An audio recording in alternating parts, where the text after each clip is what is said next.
В Доме культуры Малгобека прошел юмористический конкурс между местными общеобразовательными учреждениями. Организовали мероприятие городской совет и администрация города. В нем приняли участие 3 школы. Гимназия номер 1 имени Саида Чехкиева, 5-я и 20-я школы. Нужно отметить, что при подготовке номеров для выступления особое внимание уделили актуальной теме, предстоящим 18 марта выборам президента страны. В каждом номере ребята проявили чувство юмора, оригинальность мышления и политическую подкованность. Конкурс состоял из 5 номеров – приветствия, разминки, состязания капитанов и домашнего задания. Члены жюри оценивали ребят по 5-бальной системе. 3-е место досталось 20-й школе, 2-е заняли гимназисты, ну а 1-е заветное место завоевала 5-я школа Малгобека.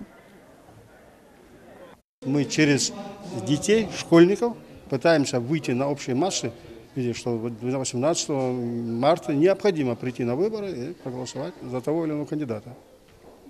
Потому что сегодня у нас ярко выраженного, мы никого не представляем, именно голосовать за кого-либо, но чтобы люди понимали, что 18 марта надо прийти обязательно на выборы.